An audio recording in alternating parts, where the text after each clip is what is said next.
खरं म्हणजे मी आजच्या मीटिंगला आजच्या आपल्या समोर तो काय पुरावा उघड करत नाही, पण यामध्ये जे षडयंत्र रचलं जातं आहे त्याचा सूत्रधार कोणत्या पक्षाशी रिलेटेड आहे ते मी काही दिवसानंतर पुन्हा एकदा सांगेन तुम्हाला. पण साधारण गेल्या महिन्यातच आमचं असलेलं संरक्षण हे पूर्णपणे काढून टाकलेलं आहे. मागणी आम्ही केली, त्या मागणीला सुद्धा त्यांनी नकार दिलेला आहे. त्यामुळे याच्या पाठीमागे षडयंत्र तर आहेच, पण ते आमचा विश्वास न्यायदेवतेवर आहे आणि त्यामध्ये आम्ही नक्की सही सलामत बाहर पड़ो. उन्होंने जो एलिगेशन किया है ये सारा झूठा है, लेकिन तो भी पुलिस वाले यानी उन्होंने केस में एफआईआर में जिनका नाम दिया है उनको जब पुलिस वाले इंक्वायरी करेंगे तो उनमें से सामने आ जाएगा क्या हुआ और क्या नहीं है.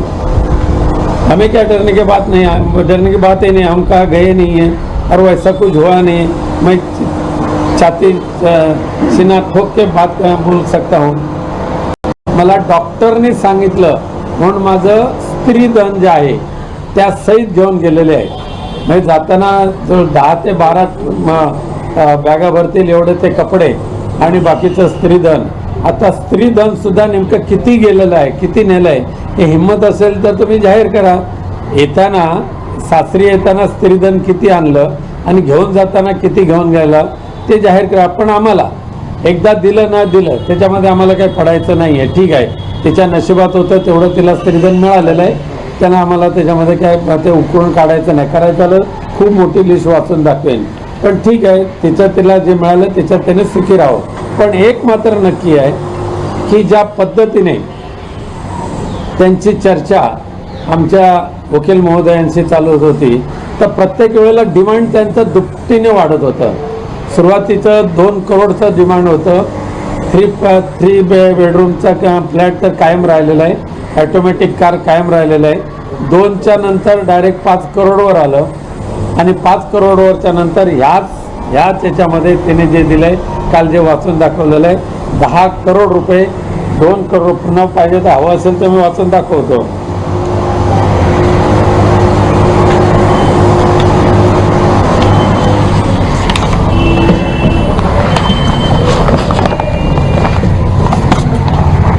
टोटल 12 करोड 50 लाख एवढी डिमांड जी त्यांची वाढलेली आहे.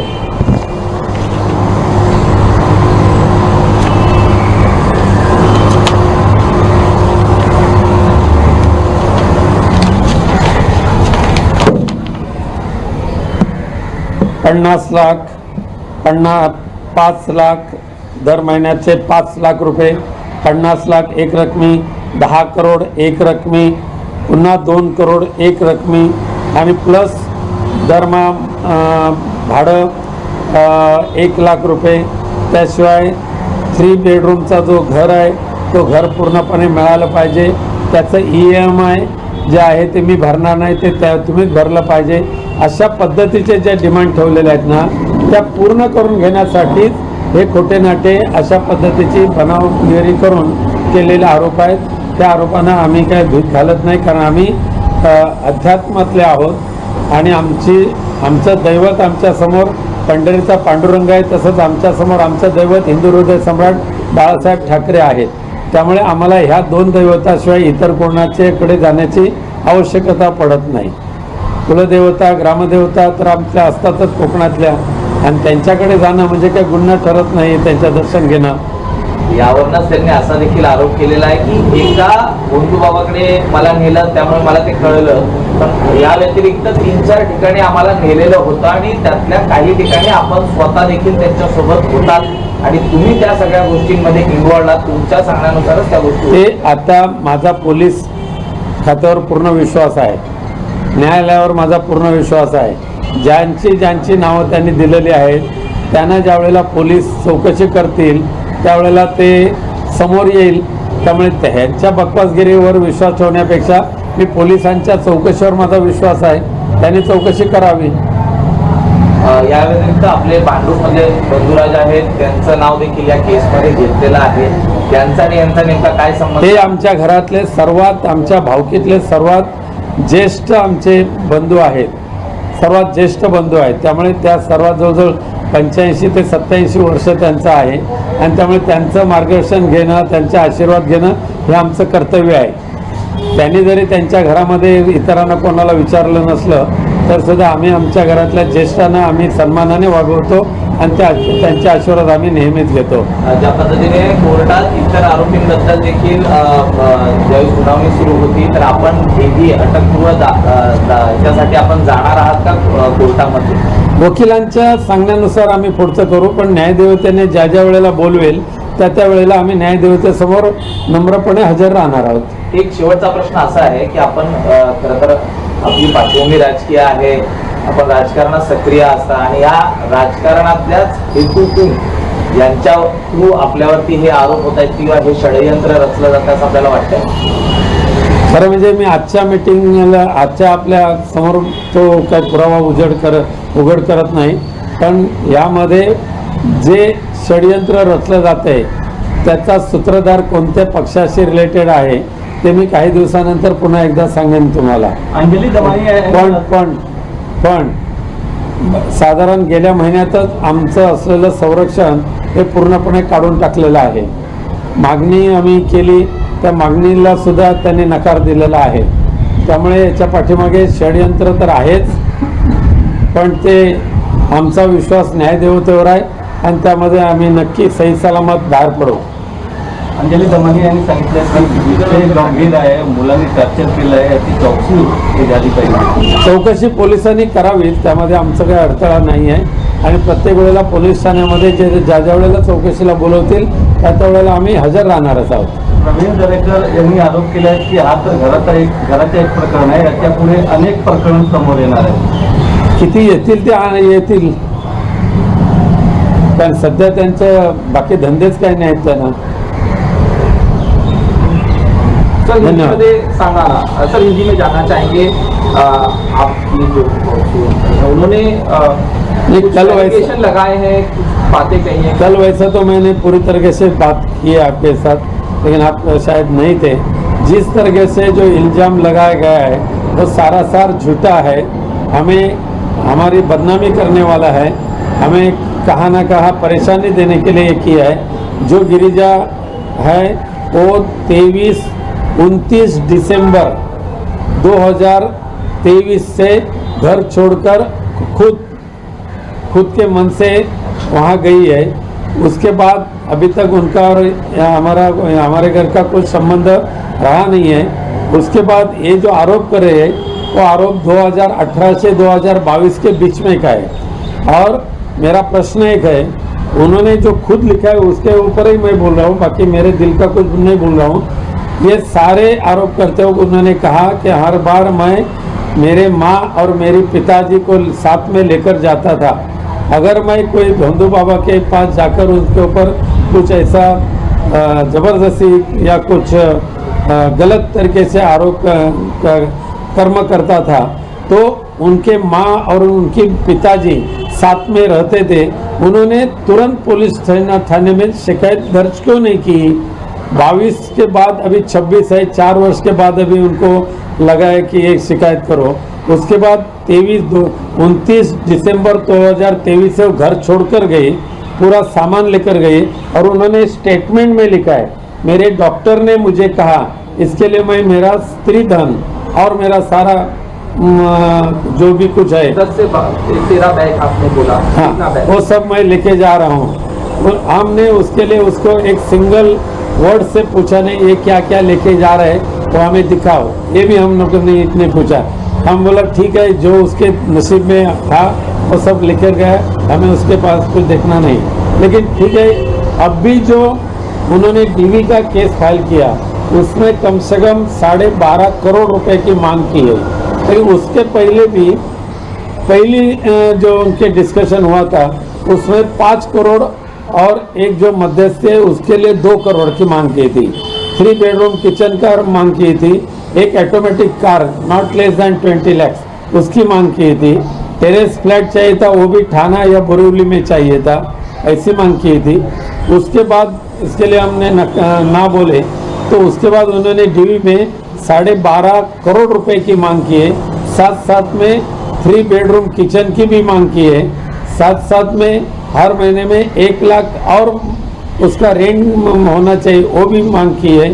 साथ में हमारे बेटा जो है मेरा गीतेश, उसका घर का जो घर है उसके ऊपर लोन है, वो फ्लैट उसे मिले, लेकिन लोन की EMI वो गीतेश ने भरनी चाहिए। ऐसे सारे मुद्दे उन्होंने ये डीवी में रखा है। ये पूरा करने के लिए इतनी बड़ी ये षड्यंत्र उन्होंने रचा। मुझे उसके डर नहीं है कोई भी। मेरा विश्वास पुलिस थाने के ऊपर है, मेरा विश्वास न्याय देवता के ऊपर है। जो सहयोग पुलिस थाने के लिए करना है हम करेंगे। सर काला जादू करने की बात आई, जबरदस्ती गौमूत्र पिलाने की बात आई और कहा कि मेरे बाल काटे गए, ये उन्होंने एलिगेशन लगाए, इससे आपकी क्या सफाई है? उन्होंने जो एलिगेशन लिखा किया है ये सारा सार झूठा है, लेकिन तो भी पुलिस वाले यानी उन्होंने केस में FIR में जिनका नाम दिया है उनको जब पुलिस वाले इंक्वायरी करेंगे तो उनमें से सामने आ जाएगा क्या हुआ और क्या नहीं है। हमें क्या डरने की बात नहीं है, डरने की बात ही नहीं। हम कहाँ गए नहीं है और वैसा कुछ हुआ नहीं है। मैं छाती सीना ठोक के बात बोल सकता हूँ। सर आपने कहा कि न्यायालय पे आपको भरोसा है, पुलिस पे भरोसा है। सर ये किसी के कहने पे ये पूरा मामला चल रहा है, ये केस क्या कहना चाहते हैं? ये मैं किसी पॉलिटिकल पार्टी के ऊपर आरोप नहीं करूंगा, लेकिन जो भी चलाने वाले हैं उनके बारे में हम नेक्स्ट मीटिंग में जब मैं बैठेंगे तो हम बताऊंगा। आज उद्धव ठाकरे प्रेस कॉन्फ्रेंस कर रहे हैं। एक मिनट, उद्धव ठाकरे भी आज प्रेस कॉन्फ्रेंस कर रहे हैं 12:30 बजे। कल आपके संजय राउत ने भी कहा कि थाने में केस किया गया, इस तरह से लग रहा है। क्या कहना चाहते हैं? उद्धव आप पे दबाव बनाया जा रहा है या कुछ इस तरह से फैमिली इशू को बाहर लेके आके और इस तरह से? देखिए, हम इस मुंबई में या महाराष्ट्र में जो एक्स कारपोरेटर है, एक्स सोशल वर्कर है, इनको भी पुलिस की प्रोटेक्शन है। कल के प्रेस में भी एक पुलिस प्रोटेक्शन था, लेकिन हम लोग जो एक्स MP है, एक्स MLA, शिवसेना उद्धव साहब ठाकरे पार्टी के 22 लोगों का जो प्रोटेक्शन था वो प्रोटेक्शन उन्होंने निकाल दिया। मैंने रिक्वेस्ट की CP को, वो भी उन्होंने नामंजूर की। शिवसेना एकनाथ शिंदे पक्षातून शिवसेनेचे जे नेते आणि मंत्री आहेत संजय शिरसाट ते आता म्हणतात की जादूटोणा करण्यात किती माहेर आहात ते आता समोर आले। शिरसाट यांच्या बकवासगिरीला मला उत्तर देण्याची गरज नाही। ज्या पद्धतीने आपल्या मुलावरती त्यांच्याकडनं आरोप केले जात आहेत, हे कितपत खरे आहेत? त्याला तुम्ही वारंवार आरोप खरे अजिबात नहीं, आरोप सारासार झूठा है और हमें बदनाम करने के लिए साथ साथ में ये जो एक्सटॉर्शन है, ये एक प्रकार की एक्सटॉर्शन है।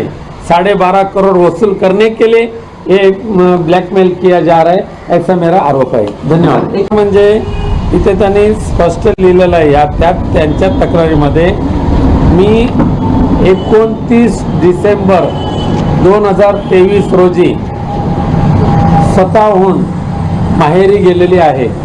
जाताना मला डॉक्टरने सांगितलं म्हणून माझं स्त्रीधन जे आहे त्या सहित घेऊन गेलेले आहे। मी जाताना जो 10 ते 12 बॅगा भरतील एवढे ते कपडे आणि बाकीचं स्त्रीधन। आता स्त्रीधन सुद्धा नेमकं किती गेलेलं आहे, किती नेलं आहे, हे हिम्मत असेल तर तुम्ही जाहीर करा। येताना सासरी येताना स्त्रीधन किती आणलं आणि घेऊन जाताना किती घेऊन गेलं ते जाहीर करा। पण आम्हाला एकदा दिलं ना दिलं त्याच्यामध्ये आम्हाला काही पडायचं नाही आहे। ठीक आहे, तिच्या नशिबात होतं तेवढं तिला स्त्रीधन मिळालेलं आहे, त्यांना आम्हाला त्याच्यामध्ये काय ते उकळून काढायचं नाही। करायचं आलं खूप मोठी लिस्ट वाचून दाखवेन, पण ठीक आहे, तिला जे मिळालं त्याच्यात त्याने सुखी राहावं। पण एक मात्र नक्की आहे की ज्या पद्धतीने त्यांची चर्चा आमच्या वकील महोदयांशी चालू होती, तर प्रत्येक वेळेला डिमांड त्यांचं दुपटीने वाढत होतं। सुरुवातीचं 2 करोडचं डिमांड होतं, 3 बेडरूमचा फ्लॅट तर कायम राहिलेला आहे, ऑटोमॅटिक कार कायम राहिलेला आहे। 2च्या नंतर डायरेक्ट 5 करोडवर आलं आणि 5 करोडवरच्या नंतर ह्याच याच्यामध्ये तिने जे दिलंय, काल जे वाचून दाखवलेलं आहे 10 करोड रुपये, 2 करोड पुन्हा पाहिजे तर हवं असेल तर मी वाचून दाखवतो।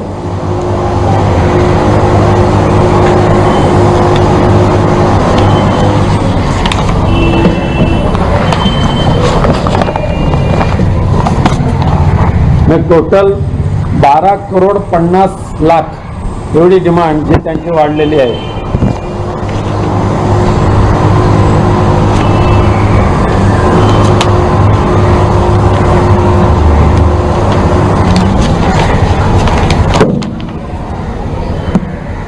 $50,00,000, 5,00,000 दर महिन्याचे 5,00,000 रुपये, 50,00,000 एक रकमी, 10 करोड एक रकमी, पुन्हा 2 करोड एक रकमी आणि प्लस दरमहा भाडं 1,00,000 रुपये. त्याशिवाय 3 बेडरूमचा जो घर आहे तो घर पूर्णपणे मिळालं पाहिजे. त्याचं EMI जे आहे ते मी भरणार नाही, ते तुम्हीच भरलं पाहिजे. अशा पद्धतीचे ज्या डिमांड ठेवलेल्या आहेत ना त्या पूर्ण करून घेण्यासाठीच हे खोटे नाटे अशा पद्धतीची बनावगिरी करून केलेले आरोप आहेत. त्या आरोपांना आम्ही काय धूत घालत नाही, कारण आम्ही अध्यात्मातले आहोत आणि आमचं दैवत आमच्यासमोर पंढरीचा पांडुरंग आहे. तसंच आमच्यासमोर आमचं दैवत हिंदू हृदय सम्राट बाळासाहेब ठाकरे आहेत. त्यामुळे आम्हाला ह्या 2 दैवताशिवाय इतर कोणाच्याकडे जाण्याची आवश्यकता पडत नाही. कुलदेवता ग्रामदेवता तर आपल्या असतातच कोकणातल्या, आणि त्यांच्याकडे जाणं म्हणजे काही गुन्हा ठरत नाही त्यांचं दर्शन घेणं.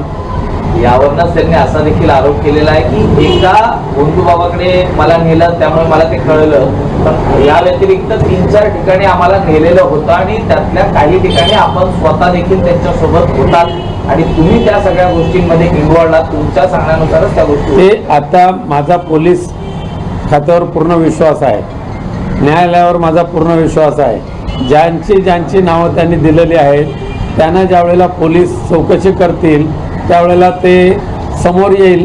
त्यामुळे ह्यांच्या बकवासगिरीवर विश्वास ठेवण्यापेक्षा मी पोलिसांच्या चौकशीवर माझा विश्वास आहे, त्यांनी चौकशी करावी.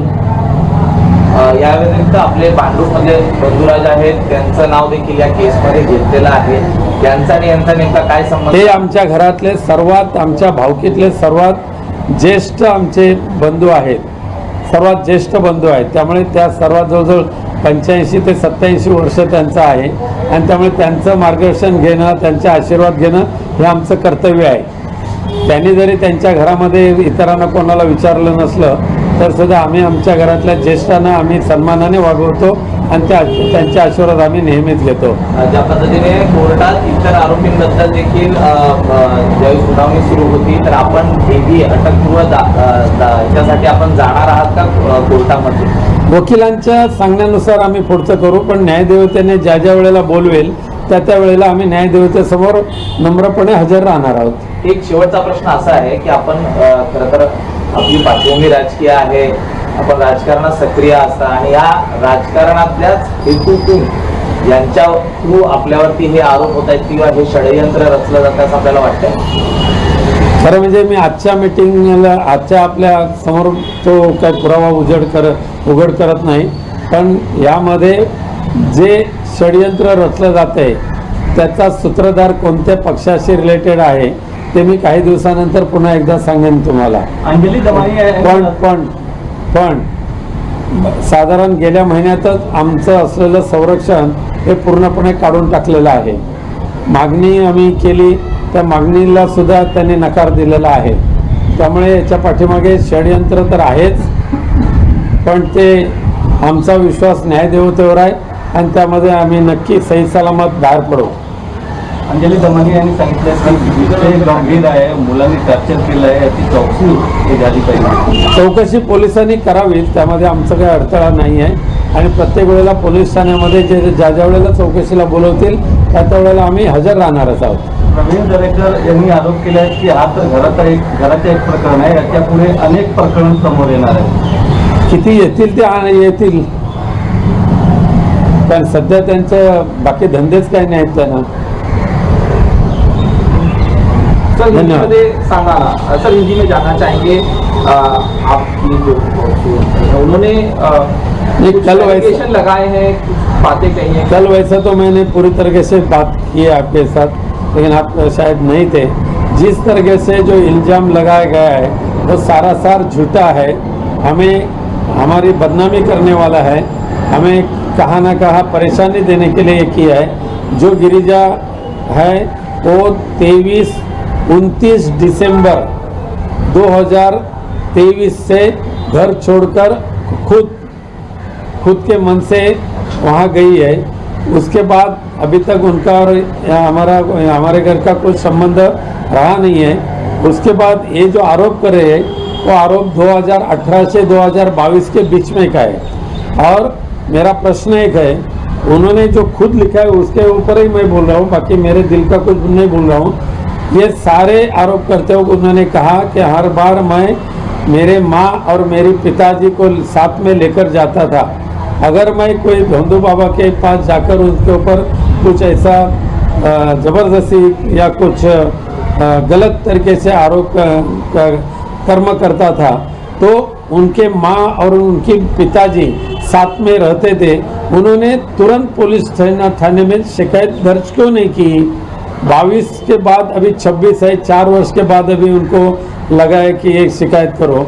उसके बाद 29 दिसंबर 2023 से वो घर छोड़कर गए, पूरा सामान लेकर गए और उन्होंने स्टेटमेंट में लिखा है, मेरे डॉक्टर ने मुझे कहा इसके लिए मैं मेरा स्त्री धन और मेरा सारा जो भी कुछ है 10 से 13 बैग आपने बोला, हाँ, कितना बैग? वो सब मैं लेके जा रहा हूँ।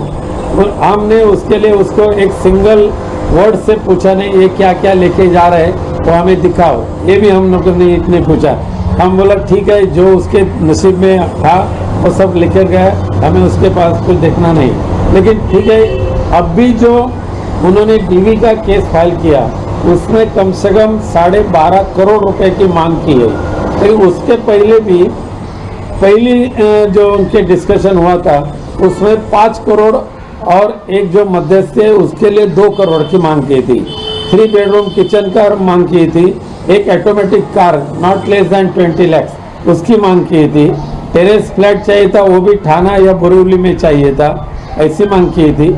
उसके बाद इसके लिए हमने ना बोले तो उसके बाद उन्होंने डीवी में 12.5 करोड़ रुपए की मांग की है। साथ में 3 बेडरूम किचन की भी मांग की है। साथ में हर महीने में 1 लाख और उसका रेंट होना चाहिए, वो भी मांग की है। साथ में हमारे बेटा जो है मेरा गितेश, उसका घर का जो घर है उसके ऊपर लोन है, वो फ्लैट उसे मिले, लेकिन लोन की EMI वो गितेश ने भरनी चाहिए। ऐसे सारे मुद्दे उन्होंने ये डीवी में रखा है। ये पूरा करने के लिए इतनी बड़ी ये षड्यंत्र उन्होंने रचा। मुझे उसके डर नहीं है कोई भी, मेरा विश्वास पुलिस थाने के ऊपर है, मेरा विश्वास न्याय देवता के ऊपर है। जो सहयोग पुलिस थाने के लिए करना है हम करेंगे। सर